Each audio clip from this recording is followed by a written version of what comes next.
Selamat malam, salam sejahtera untuk kita semua. Saudara-saudara yang kekasih dalam Tuhan Yesus Kristus.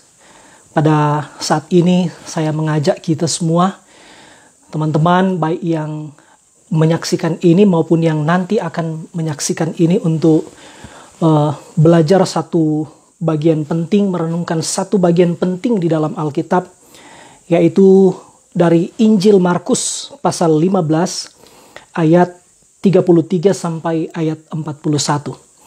Ini malam menjadi malam yang penting kita merenungkan tentang, secara khusus merenungkan tentang keagungan Yesus Kristus. Tapi sebelum membaca merenungkan bagian ini, saya mengajak kita semua untuk berdoa. Mari kita berdoa. Bapa di sorga, Bapa yang kekal, Bapa yang sempurna, Bapa yang penuh kasih dan keadilan.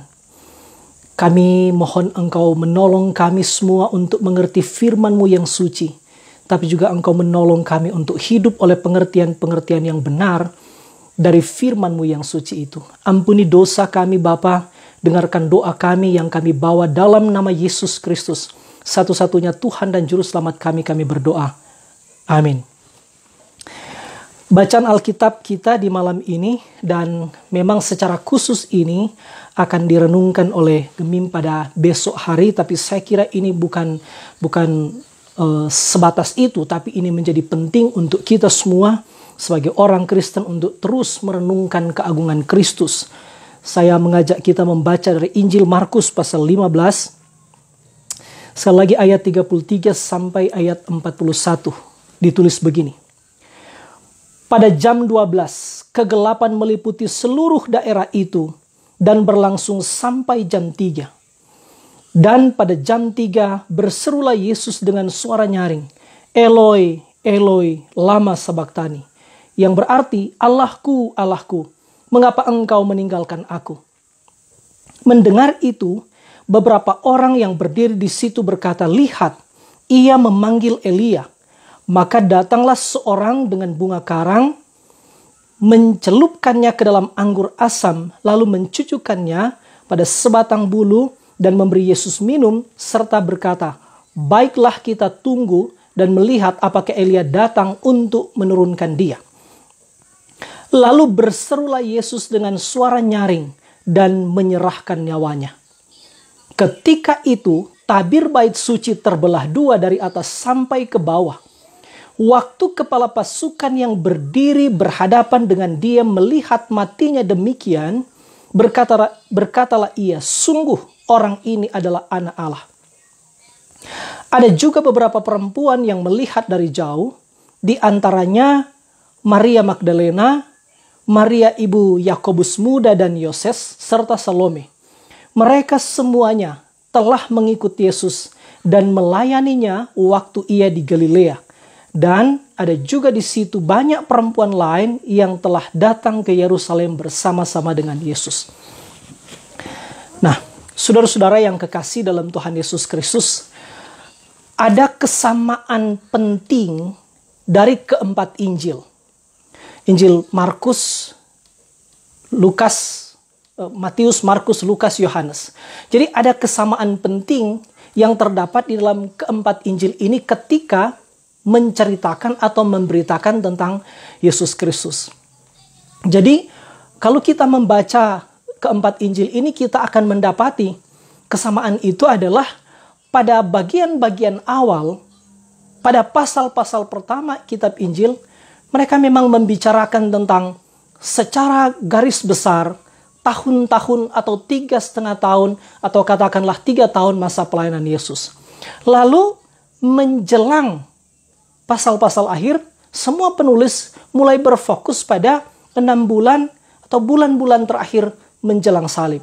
Lalu pada pasal-pasal terakhir, semuanya terfokus pada berita salib. Nah, jadi kesamaannya adalah semua keempat Injil ini pada awal membicarakan tahun-tahun kehidupan Yesus. Lalu dipersingkat menjadi bulan-bulan kehidupan Yesus. Lalu dipersingkat menjadi minggu-minggu kehidupan Yesus. Lalu makin dipersingkat menjadi hari-hari, bahkan jam-jam kehidupan Yesus menjelang salib.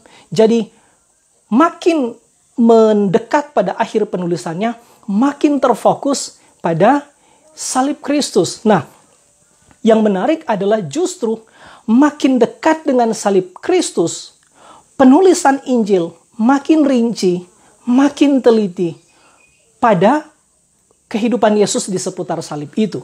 Nah, ini menjadi menarik. Sekali lagi, termasuk apa yang kita baca ini adalah membicarakan tentang jam-jam terakhir kehidupan Yesus sebelum dia mati di seputar salib. Tapi justru inilah inti Injil. Inilah pusat Injil. Injil yang sejati berpusat pada salib Kristus. Sekali lagi, justru inilah inti Injil. Adalah berita tentang salib. Injil sejati berpusat pada salib. Injil sejati berintikan pada salib. Nah, dengan demikian ini memberitahu kepada kita bahwa sebagaimana murid-murid Yesus, sebagaimana penulis-penulis Injil ini, bahwa bagi orang-orang yang beriman kepada Yesus Kristus, bagi murid-murid Kristus yang sejati, salib Kristus itu bukan suatu aib yang harus disembunyikan. Salib Kristus itu bukan suatu aib yang harus ditutup-tutupi. Tapi bagi pengikut Kristus yang sejati, salib itu justru menjadi berita sukacita. Salib itu menjadi berita paling agung. Salib itu tidak boleh disembunyikan. Berita salib itu menjadi berita paling agung yang harus disebarluaskan. Jadi ini menjadi menarik. Ketika membicarakan hal-hal seputar salib, para penulis Injil justru makin teliti dan makin terperinci. Nah, ini memberitahu kepada kita bahwa sekali lagi, murid Kristus yang sejati adalah murid Kristus yang berpusat pada salib, tidak malu tentang salib, justru melihat berita salib itu sebagai berita yang agung dan berita yang harus disebarluaskan dengan serinci-rincinya, dengan seteliti-telitinya. Nah, ini menjadi penting bagi gereja yang sejati. Mimbar gereja yang sejati adalah mimbar gereja.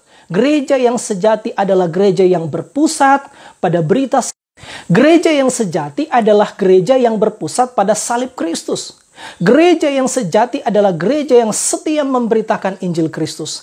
Gereja yang sejati bukan gereja yang sibuk membicarakan atau memberitakan atau mengajarkan tentang kemakmuran, kemapanan, kelimpahan, atau teologi sukses. Tapi gereja yang sejati justru gereja yang berpusat pada salib.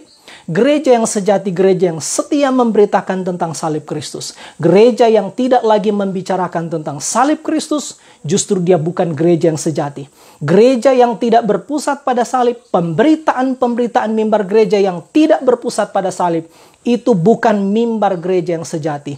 Gereja yang tidak lagi membicarakan tentang salib, bukan gereja yang sejati. Gereja yang sibuk membicarakan tentang teologi kemakmuran, tentang kemapanan, tentang kesuksesan, tentang kelimpahan, itu bukan gereja yang sejati. Itu semacam organisasi sosial yang menggunakan merek gereja. Tapi sekali lagi, gereja sejati, mimbar gereja yang sejati adalah mimbar gereja yang sibuk, setia, taat, dan terus-menerus membicarakan tentang salib Kristus. Nah, ini menjadi penting supaya kita bagaimana menjadi orang Kristen selalu peka tentang ini. Karena itulah justru inti Injil. Inti Injil adalah tentang salib. Injil bukan tentang kemakmuran. Injil bukan tentang kesuksesan. Injil bukan tentang kemapanan. Injil bukan tentang kekayaan yang tiada habis. Injil bukan kesembuhan dari sakit. Injil bukan pemulihan secara total dari krisis yang kita hadapi secara badani. Tapi Injil adalah berita tentang salib Kristus. Nah, itu hal-hal umum yang harus kita ketahui. Dan saya berharap kita terus-menerus menjadi orang Kristen yang peka tentang hal-hal ini. Nah, kemudian saudara-saudara, teman-teman yang dikasihi Tuhan Yesus Kristus, saya mengajak kita untuk membaca secara lebih teliti dengan keterbatasan yang ada pada saya. Saya berharap kita semua turut bergumul meminta hikmat dari Tuhan untuk mengerti lebih dalam secara khusus bacaan yang kita baca malam ini dari Injil Markus pasal 15 ayat 33 sampai ayat 41. Di ayat 33 dikatakan, pada jam 12 kegelapan meliputi seluruh daerah itu dan berlangsung sampai jam 3. Ada beberapa penafsir yang sangat berbahaya menyesatkan gereja dengan mengatakan bahwa kegelapan yang terjadi di sekitar peristiwa penyaliban Yesus itu mungkin sekali sebenarnya adalah gerhana matahari. Tapi saudara-saudara, kalau kita mempelajari lebih teliti tentang firman Tuhan, saudara tahu, gerhana matahari itu tidak pernah terjadi lebih dari 3 menit. Lalu yang di sini dikatakan justru apa? Kegelapan itu berlangsung selama 3 jam. Ini bukan gerhana matahari. Lalu ada fakta ilmiah bahwa gerhana matahari itu, saudara tahu, tidak pernah terjadi pada bulan purnama. Ini harus disebutkan karena apa? Karena perayaan Paskah orang Yahudi itu selalu dilaksanakan pada bulan-bulan purnama. Artinya secara ilmiah memang tidak memungkinkan, dan saya yakin Allah memilih waktu ini untuk menghindarkan kita dari ketersesatan pikiran bahwa ini adalah gerhana matahari. Jadi ada pengkondisian-pengkondisian yang saya yakin juga dikendalikan oleh Allah. Gerhana matahari tidak mungkin terjadi lebih dari 3 menit. Sementara kegelapan yang terjadi seputar peristiwa Yesus itu terjadi 3 jam. Gerhana matahari tidak pernah terjadi pada bulan purnama. Sementara Paskah, kita semua tahu ini dilaksanakan menjelang Paskah. Paskah orang Yahudi itu selalu dilaksanakan pada saat bulan purnama. Artinya di jam-jam itu tidak mungkin terjadi secara ilmiah, tidak mungkin terjadi gerhana matahari. Nah, dengan demikian, mau tidak mau kita harus mengerti ini adalah tanda mujizat dari Allah. Ini adalah mujizat yang terjadi di sekitar peristiwa penyaliban Yesus Kristus. Penafsir-penafsir yang sangat mencintai Tuhan, mereka berkata, sebenarnya kegelapan ini adalah tanda ajaib yang Tuhan beri, bahwa ini harus dibaca secara rohani, ini harus diberi makna secara rohani, bahwa pada saat kegelapan itu Allah sedang menyatakan keadilannya, sekaligus pada saat kegelapan itu Allah Bapa menarik hadiratnya dari Allah Anak, sehingga ada tanda alam yang terjadi. Pada lain pihak ada juga beberapa penafsir yang saya suka mengikuti pikiran itu. Ini juga menggambarkan memang dengan logika kita, dengan pikiran kita tak mungkin mengerti apa maknanya ini, hanya Tuhan. Tapi saya kira dalam pemahaman iman kita boleh mengerti ini adalah tanda. Seolah-olah memang juga banyak penafsir mengatakan itu, seolah-olah bahkan seluruh alam semesta berduka cita terhadap peristiwa kematian yang sebenarnya paling tidak layak ini. Kematian Yesus Kristus sebagai kematian yang paling tidak layak, sehingga bahkan seluruh alam semesta seolah-olah berduka cita. Bahkan sampai seluruh alam semesta seolah-olah tidak ingin melihat peristiwa yang terjadi di atas kayu salib itu. Peristiwa ini menjadi peristiwa satu-satunya yang menyebabkan mujizat kegelapan itu. Nah, saudara-saudara yang kasih dalam Tuhan Yesus Kristus, saudara ingat ketika Yesus Kristus dilahirkan, ada catatan dalam Injil Lukas dikatakan, pada waktu Yesus dilahirkan, bersamaan dengan itu beberapa waktu setelah Yesus dilahirkan, ada malaikat yang datang kepada gembala-gembala di padang gurun pada waktu malam ketika mereka sedang menjaga kawanan domba. Nah, dikatakan di Injil Lukas itu, ketika malaikat Tuhan datang kepada gembala-gembala itu, dikatakan ada cahaya yang besar yang melingkupi mereka karena ada malaikat Tuhan yang datang kepada mereka di kegelapan malam itu. Nah, ini kalau boleh kita kita kait-kaitkan, saya ingin mengatakan begini. Waktu Yesus dilahirkan pada waktu malam, ada malaikat Tuhan yang datang memberikan terang yang besar kepada gembala-gembala. Lalu pada waktu Yesus mati, justru dikatakan di sini pada jam 12, pada saat matahari bersinar paling terang, pada saat hari paling cerah, pada saat matahari bersinar paling terik, pada saat itu justru terjadi, dikatakan di sini, kegelapan meliputi seluruh daerah itu. Padahal hari itu menjadi hari paling cerah. Matahari bersinar paling besar, paling terang. Maka ada kalimat yang saya suka memikir-mikirkan ini. Pada waktu Yesus dilahirkan, dunia yang gelap menjadi terang. Pada waktu Yesus mati, dunia yang terang menjadi gelap. Sekali lagi, pada waktu Yesus dilahirkan, dunia yang gelap itu menjadi terang. Tapi pada waktu Yesus mati, dunia yang terang itu menjadi gelap. Nah, ini adalah tanda mujizat pertama yang terjadi di seputar Golgota. Allah menarik hadiratnya dari Allah Anak. Seluruh alam semesta seolah-olah menyatakan ketidaksetujuannya terhadap tindakan penyaliban Yesus Kristus ini. Inilah kematian yang agung. Inilah kematian yang tidak pernah terjadi. Belum pernah terjadi sampai pada waktu Yesus mati itu.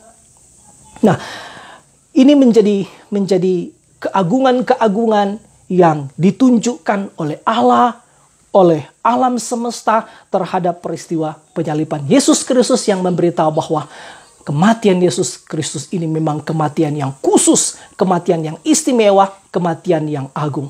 Lalu ayat 34. Dan pada jam 3 berserulah Yesus dengan suara nyaring, Eloi, Eloi, lama sabachthani. Yang berarti, Allahku, Allahku, mengapa engkau meninggalkan aku? Saudara-saudara yang kasih dalam Tuhan Yesus Kristus, setelah 3 jam itu kita kalau membaca terus merenungkan bagian ini, setelah melewati 3 jam yang gelap itu, muncul Yesus berseru dengan suara nyaring, dikatakan, Eloi, Eloi, lama sabachthani. Allahku, Allahku, mengapa engkau meninggalkan aku? Saudara-saudara, ini ayat bahkan reformator, Bapak Reformasi Gereja Martin Luther, ketika memikir-mikirkan ini, juga sempat ada dari sumber yang saya baca, dia setelah berjam-jam memikirkan ini, Yesus yang adalah Allah Anak. Bagaimana mungkin Yesus yang adalah Allah berseru kepada Allah Bapa, Allahku, Allahku, mengapa engkau meninggalkan aku? Jadi Martin Luther sampai kebingungan memikirkan ini. Bagaimana mungkin Allah meninggalkan Allah? Bahkan setelah berjam-jam memikirkan ini dari sumber yang saya baca, Martin Luther sampai menepuk meja, memukul meja. Dia sangat bingung tentang ini. Nah, ini menunjukkan bahwa ada banyak peristiwa-peristiwa yang memang terjadi di sekitar kayu salib itu yang tidak mudah kita mengerti. Tapi saya berharap, saya percaya kita boleh terus-menerus menggumuli bagian ini. Allahku, Allahku, mengapa engkau meninggalkan aku?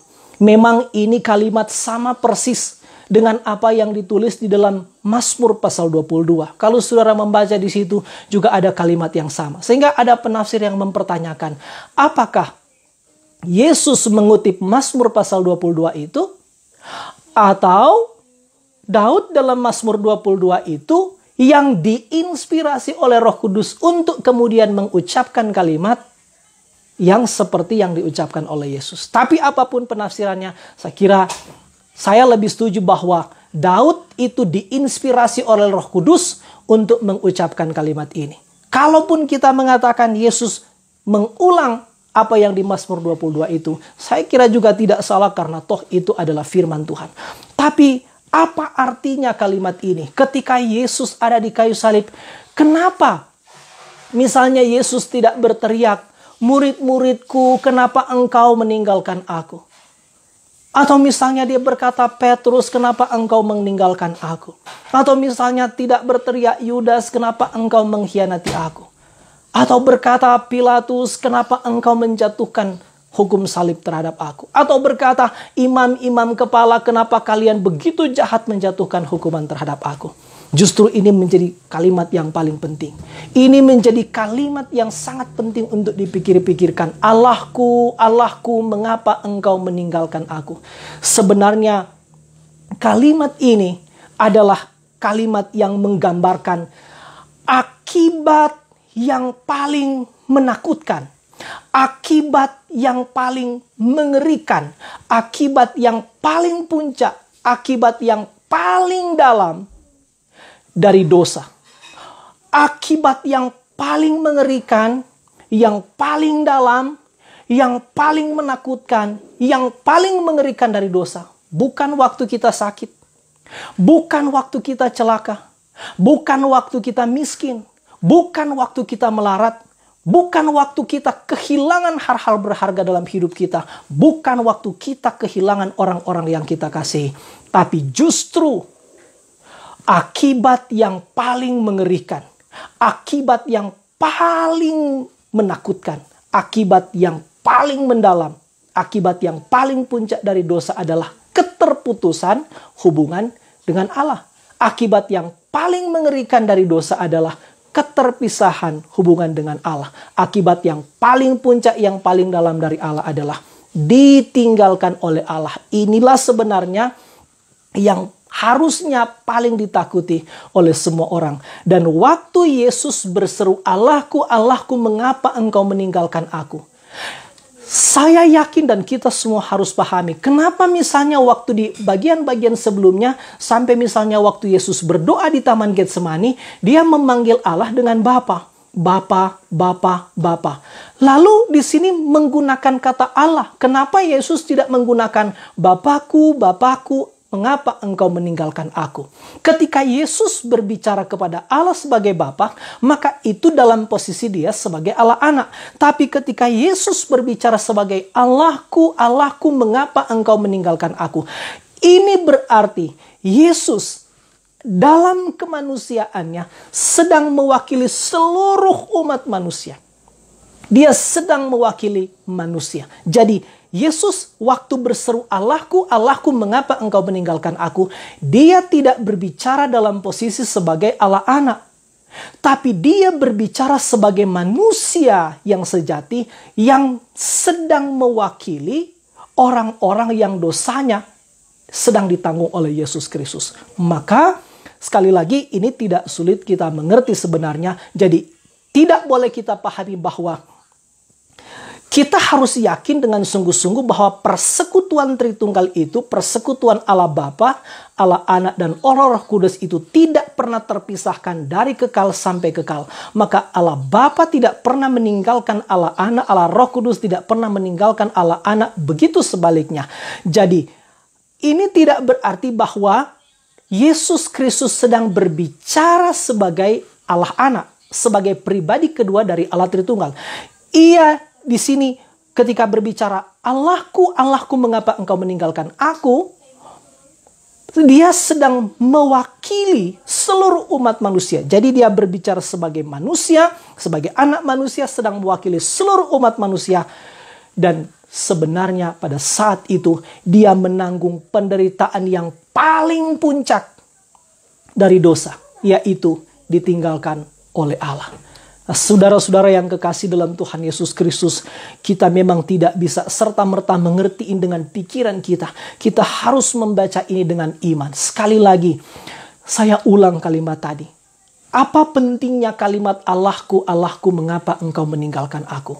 Artinya bahwa pada saat itu Yesus sedang mengalami kemarahan yang paling puncak, akibat yang paling puncak, akibat yang paling mengerikan, akibat yang paling menakutkan dari dosa, yaitu ditinggalkan oleh Allah. Saudara-saudara yang kekasih dalam Tuhan Yesus Kristus, sekali lagi saya ingatkan, karena ini kalimat penting. Akibat yang paling menakutkan dari dosa, akibat yang paling mengerikan dari dosa, bukan waktu kita sakit. Bukan waktu kita mengalami sakit yang tidak pernah sembuh. Akibat yang paling menakutkan dari dosa, bukan waktu kita miskin. Akibat yang paling menakutkan dari dosa, bukan waktu kita mengalami penderitaan yang tak habis-habisnya. Tapi akibat yang paling menakutkan, yang paling mengerikan dari dosa adalah ditinggalkan oleh Allah. Kalau kita ditinggalkan oleh Allah, maka itu berarti kita binasa untuk selama-lamanya. Tapi Puji Tuhan saudara-saudara, Yesus Kristus satu-satunya yang mati menggantikan hukuman kita.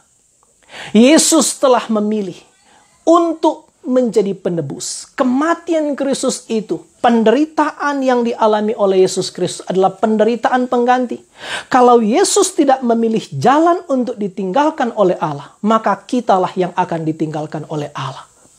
Dengan demikian, setiap orang yang percaya kepada Yesus Kristus, setiap orang yang mengakui Yesus Kristus sebagai satu-satunya Tuhan dan Juru Selamat, dia tidak akan binasa.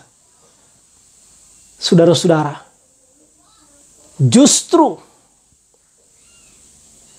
orang-orang yang beriman kepada Yesus Kristus pada akhir zaman nanti, mereka tidak akan mendengar, mereka tidak akan mengucapkan dari mulutnya, Allahku, Allahku, mengapa engkau meninggalkan aku? Saya suka dengan kalimat Pendeta Stephen Tong ketika menjelaskan ini. Dia bilang begini. Orang-orang yang menolak Yesus Kristus, orang-orang yang tidak beriman kepada Yesus Kristus, orang-orang yang tidak menerima bahwa kematian Yesus Kristus adalah kematian yang menggantikan dosa-dosa kita, maka dia akan menuju kebinasaan kekal dan dia akan pergi ke neraka. Dan di neraka itu hanya ada ratapan, hanya ada tangisan, hanya ada penyesalan, hanya ada pertanyaan yang tidak akan pernah dijawab. Pertanyaannya adalah, Allahku, Allahku, mengapa engkau meninggalkan aku? Dalam kekekalan, orang-orang yang di neraka akan terus dalam penyesalan, akan terus dalam kepedihan yang tak pernah terobati, mengajukan pertanyaan yang tak pernah mendapat jawaban.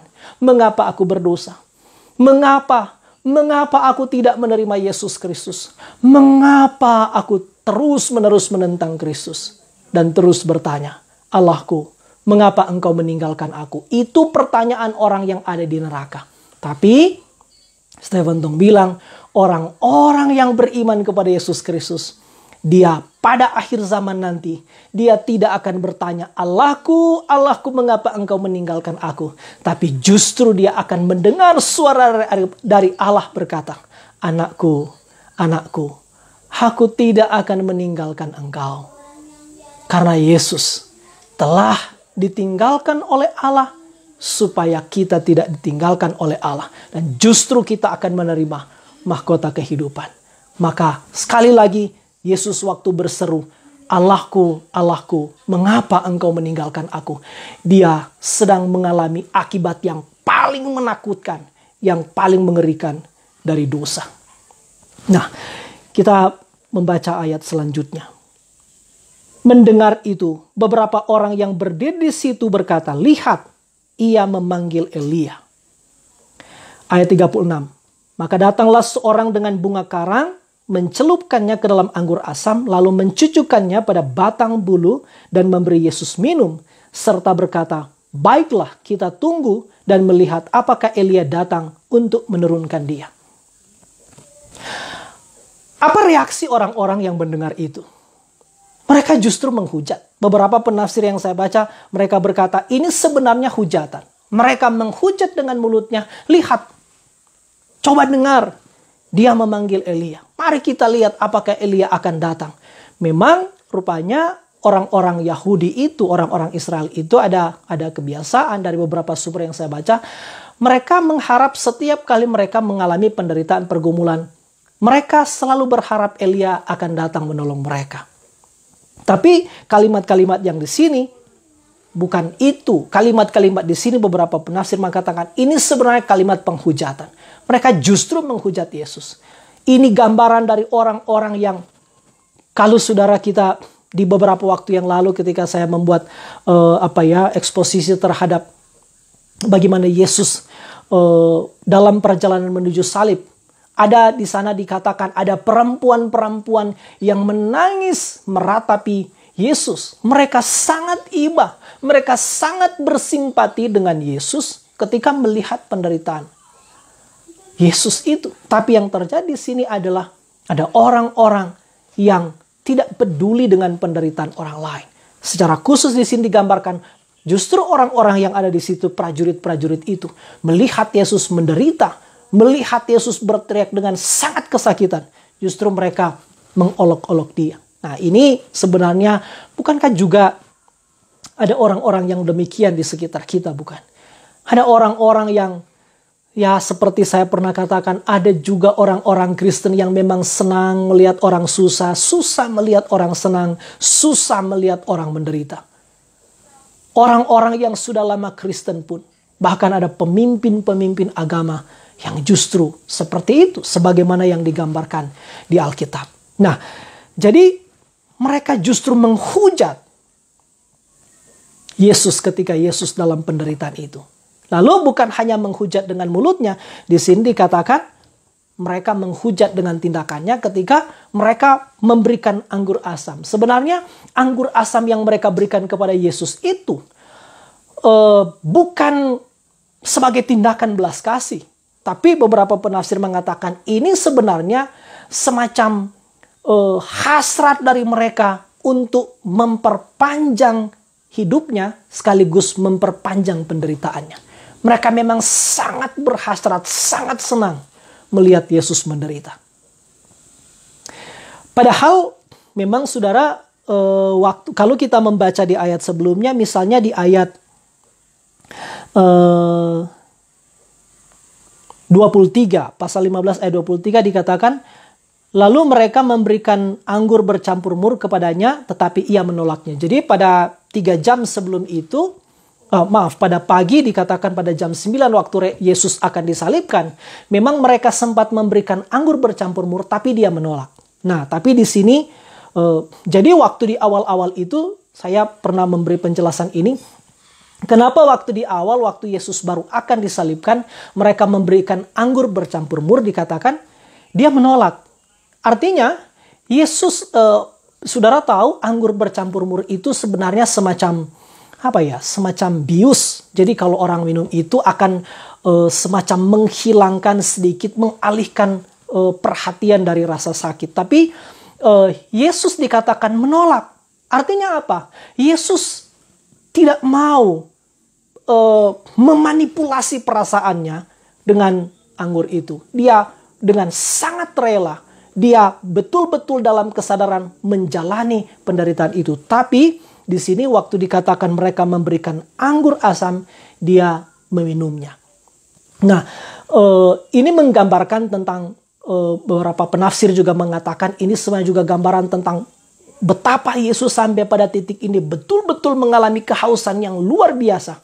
Tapi kita juga harus percaya bahwa ketika Yesus menerima anggur asam yang diberikan kepada dia, saya yakin Yesus tidak sedang berusaha memanipulasi perasaannya, tidak sedang berusaha menghilangkan rasa sakit, tapi ini memberi penggambaran betul-betul pada titik itu Yesus sedang, dalam tanda kutip, sedang mengalami kekeringan yang luar biasa. Dia betul-betul menderita secara luar biasa sehingga dia mengecapnya.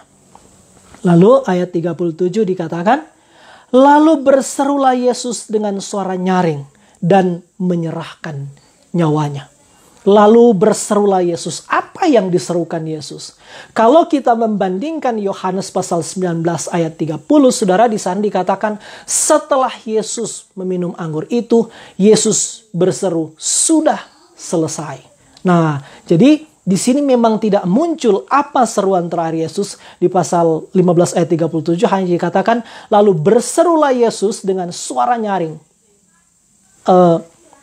Apa isi seruan tidak dimunculkan di sini, tapi saya yakin ini akan sangat berkaitan dengan Yohanes pasal 19 ayat 30. Di sana dikatakan setelah, sama urutannya, kronologinya, setelah Yesus meminum anggur itu, maka berserulah Yesus, sudah selesai. Sudah selesai itu bukan teriakan kekalahan. Sudah selesai itu bukan akhir, tapi sudah selesai itu adalah teriakan kemenangan. Sudah selesai, sama dengan orang yang dalam perlombaan setelah dia sampai di finish, dia berteriak, sudah selesai. Jadi sudah selesai bukan teriakan kekalahan, sudah selesai justru adalah teriakan kemenangan. Artinya semua rencana keselamatan yang sudah disepakati dalam kekekalan antara Allah Bapa, Allah Anak, dan Allah Roh Kudus sudah dijalankan dengan taat dan setuntas-tuntasnya oleh Yesus Kristus. Dan semua akibat dari Yesus Kristus menanggung dosa itu sudah dipenuhinya dengan setuntas-tuntasnya. Dan sekaligus kata sudah selesai ini berarti kuasa neraka berhenti, sekaligus pintu sorga terbuka. Yang simbolisasinya kita lihat di ayat berikut.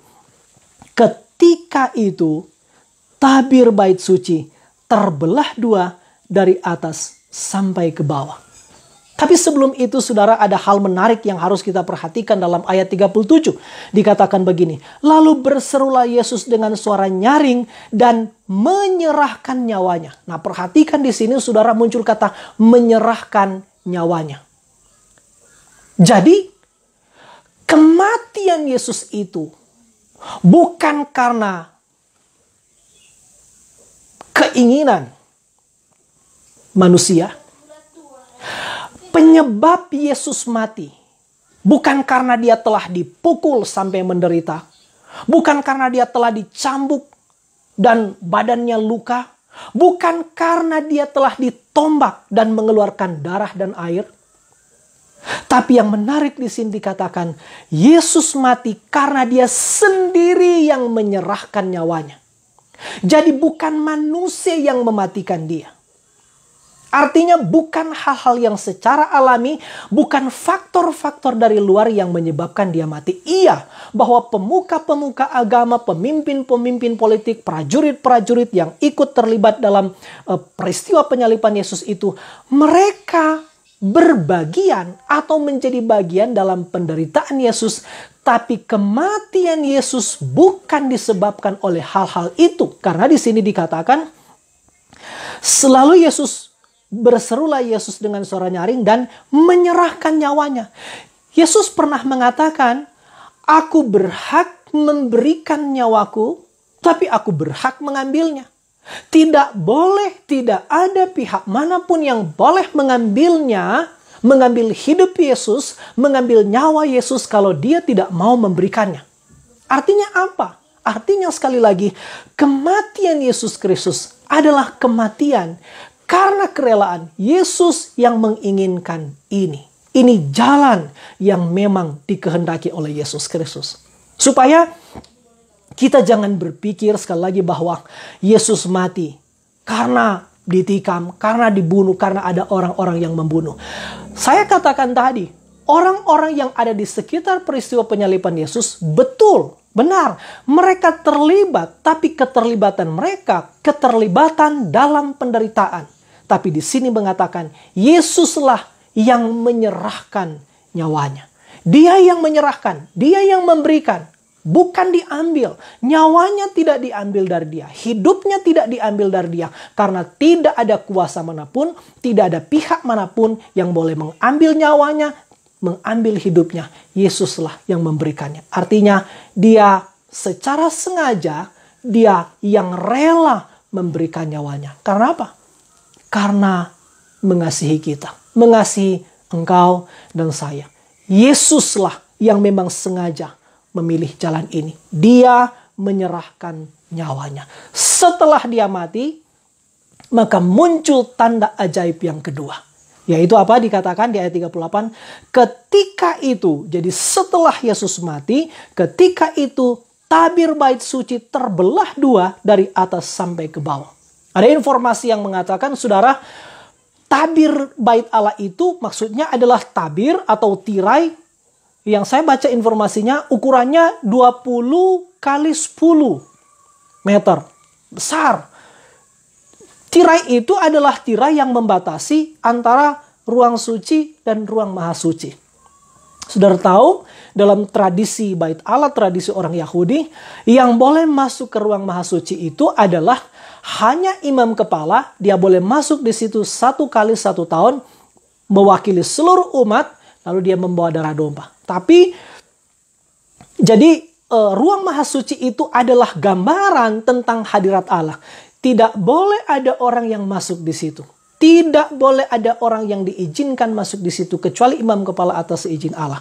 Dengan demikian, sebenarnya ketika Yesus mati di kayu salib, muncul tanda ajaib, muncul mujizat yang kedua, yaitu waktu Yesus mati di Golgota, justru terjadi peristiwa ajaib di dalam bait Allah, yaitu tirai bait Allah yang memisahkan ruang maha kudus dan ruang maha kudus itu dirobek dari atas sampai ke bawah, terbelah dari atas sampai ke bawah. Ini adalah tindakan simbolis yang Tuhan berikan baik secara khusus kepada orang-orang Yahudi maupun kepada semua umat manusia. Apa arti dari robeknya tirai dalam bait Allah, terbelahnya tirai dalam bait Allah? Secara khusus bagi orang-orang Yahudi, robeknya tirai dalam bait Allah itu sebenarnya suatu tanda yang mengerikan. Tanda mengerikan apa?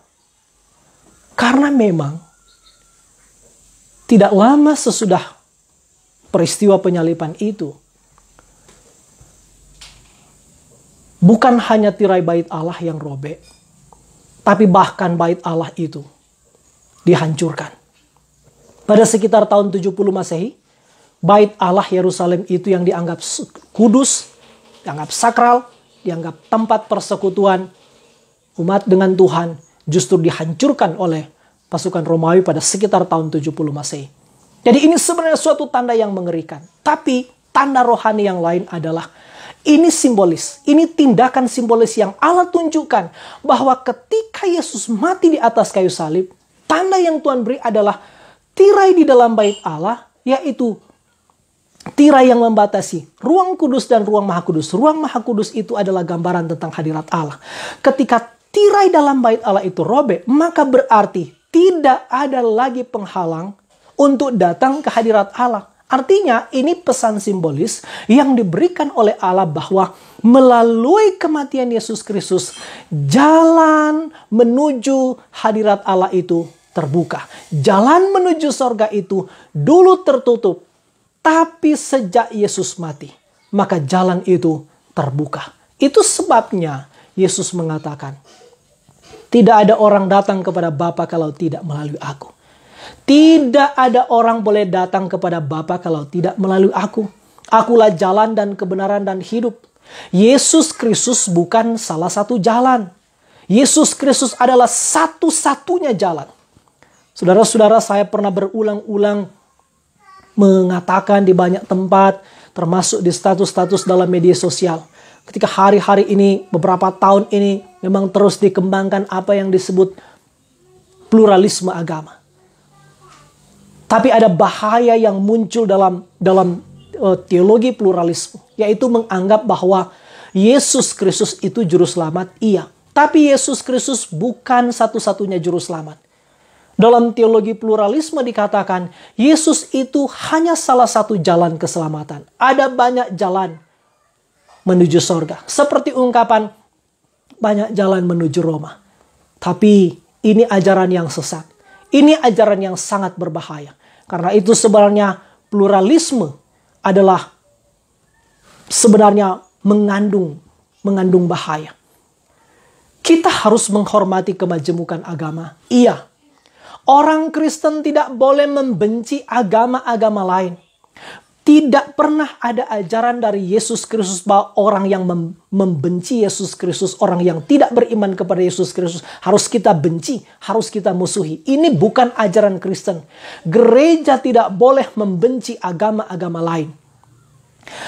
Islam, Hindu, Buddha, Konghucu, ateis, teroris sekalipun, mereka bukan musuh gereja. Mereka bukan sasaran kebencian. Mereka adalah sasaran cinta kasih. Kita tidak boleh membenci mereka. Kita tidak boleh memusuhi mereka. Justru mereka adalah sasaran cinta kasih. Tetapi pengakuan kita tentang kemajemukan agama tidak boleh membatalkan pengakuan bahwa Yesus Kristus itu adalah satu-satunya Tuhan dan Juru Selamat. Karena Yesus Kristus itu adalah jalan. Yesus Kristus saja yang memungkinkan manusia yang berdosa diperdamaikan dengan Allah. Yesus Kristus saja satu-satunya yang menjadi jalan kita boleh mendapatkan pengampunan dosa. Yesus Kristus adalah satu-satunya jalan untuk kembali ke hadirat Allah yang secara simbolis terjadi pada waktu Yesus disalibkan. Jadi robeknya tirai bait Allah itu menjadi tanda yang mengerikan bagi orang Yahudi, tapi tanda sukacita bagi orang-orang yang percaya kepada Yesus Kristus. Bahwa sekali lagi, sejak peristiwa matinya Yesus Kristus itu, jalan ke hadirat Allah terbuka. Maka berbahagialah orang-orang yang beriman kepada Yesus Kristus. Berbahagialah orang-orang yang percaya kepada Yesus Kristus. Karena Yesus Kristus di satu pihak telah mati menggantikan hukuman yang harusnya kita tanggung, membayar hutang dosa-dosa kita. Tapi bersamaan dengan itu, dialah satu-satunya yang membuka jalan kembali kepada Allah Bapa. Jadi itu yang secara simbolis ditunjukkan di ayat-ayat ini. Ini mujizat kedua. Tidak berhenti sampai di situ. Ketika itu tabir bait suci terbelah dua dari atas sampai ke bawah. Muncul mujizat yang ketiga. Apa itu? Ayat 39. Waktu kepala pasukan yang berdiri berhadapan dengan dia melihat matinya demikian, berkatalah ia, sungguh orang ini adalah anak Allah. Kematian Yesus Kristus itu sungguh-sungguh kematian yang agung. Kematian Yesus Kristus itu adalah permulaan kehidupan kekal. Barang siapa yang percaya kepada Yesus Kristus telah mati atas dosa-dosanya, dia tidak akan mati dalam kebinasaan.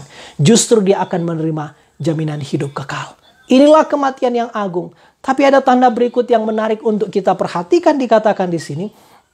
Ketika melihat keadaan itu, ketika melihat peristiwa-peristiwa itu, di sini muncul reaksi dari, di sini dikatakan, kepala pasukan yang berdiri berhadapan dengan dia melihat matinya yang demikian itu.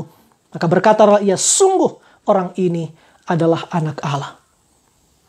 Orang ini adalah orang yang sebelumnya sangat mungkin kita patut menduga kepala pasukan ini sudah melihat, sudah menyaksikan, bahkan sudah terlibat pada peristiwa-peristiwa penyaliban yang memang umum terjadi di waktu itu. Mungkin sudah puluhan atau ratusan atau ribuan orang di mana dia terlibat dalam peristiwa penyaliban. Tapi sangat mungkin reaksi ini dia tunjukkan karena dia belum pernah melihat peristiwa yang seperti itu. Tapi inilah kuasa salib. Justru ketika melihat peristiwa itu, ketika Yesus di atas kayu salib, salib itu berkuasa mengubah hati orang. Bahkan ini bukan orang Yahudi, ini orang Romawi.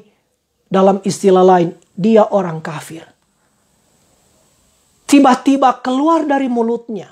Ini tidak mungkin terjadi secara kebetulan. Banyak penafsir yang saya kira kita patut merenungkan dan menyetujui itu. Ini adalah reaksi yang digerakkan oleh kuasa salib. Orang yang sebelumnya terlibat dalam peristiwa-peristiwa yang saya katakan tadi, pasti sudah banyak peristiwa yang telah dia lihat. Tapi inilah satu-satunya peristiwa salib yang telah mengubah dia, telah menggerakkan hatinya, dan melahirkan pengakuan dari mulutnya. Sungguh orang ini adalah anak Allah. Ini menarik saudara untuk dipikirkan, direnungkan.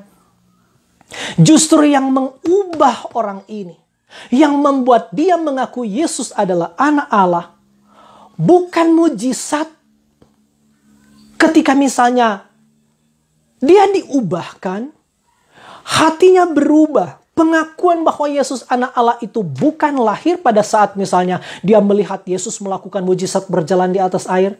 Bukan pada waktu dia melihat Yesus melakukan mujizat membangkitkan orang mati. Bukan pada waktu dia melihat mujizat Yesus menyembuhkan orang sakit. Bukan pada waktu dia melihat mujizat Yesus memberi makan 5.000 orang. Tapi justru yang terjadi, hatinya berubah.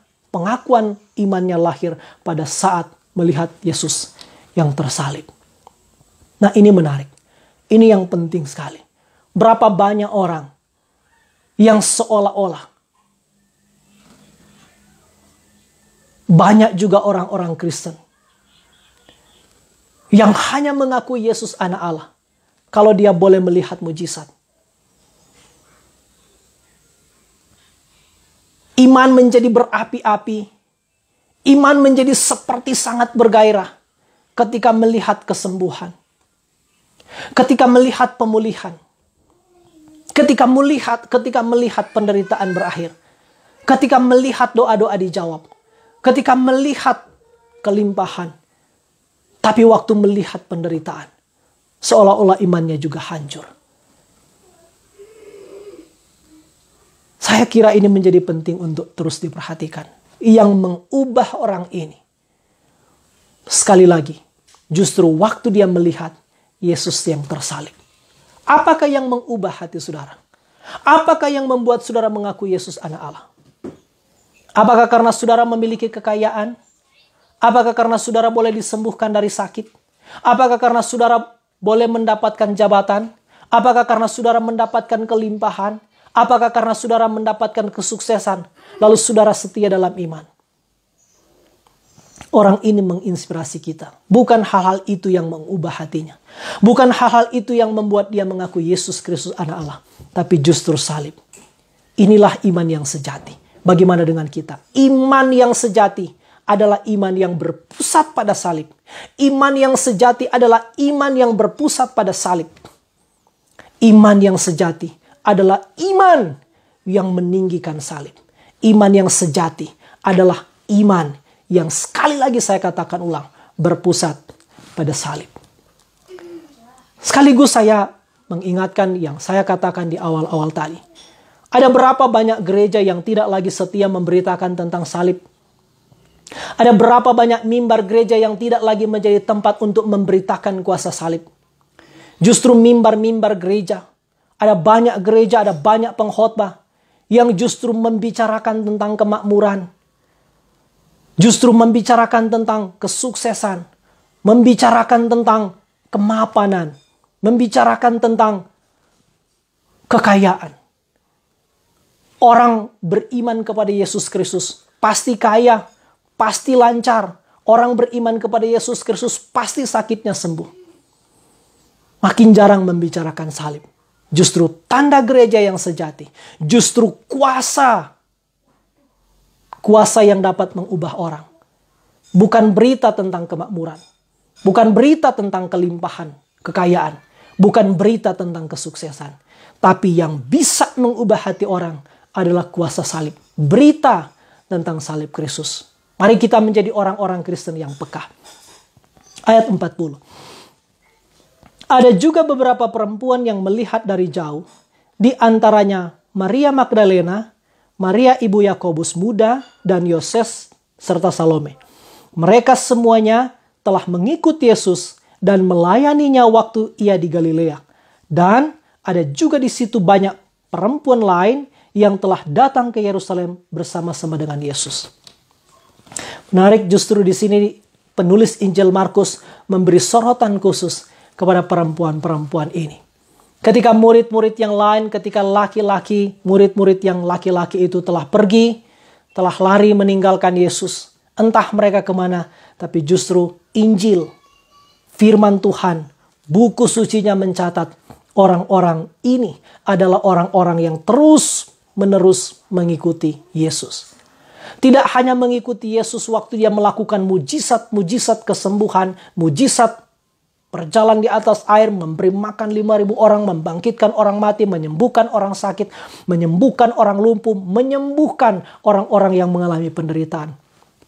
Tapi mereka adalah orang-orang yang dicatat terus-menerus mengikuti Yesus, bahkan sampai pada akhir kehidupan Yesus. Nah, saudara, menarik karena orang-orang ini, perempuan-perempuan ini, mereka yang setia mengikuti Yesus, bahkan di bagian-bagian Alkitab lain, mereka bahkan di antara perempuan-perempuan ini memang ada perempuan-perempuan kaya yang ikut menopang pekerjaan pelayanan Yesus dan rasul-rasul.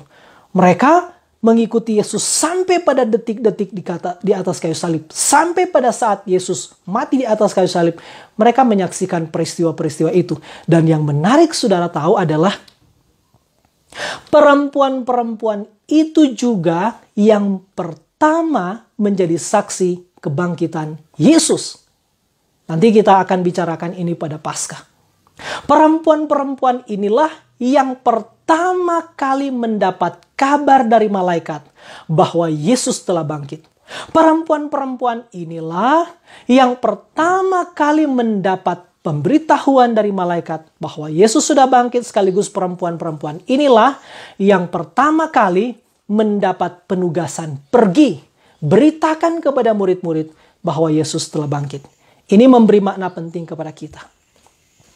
Ini memberi pesan penting kepada kita.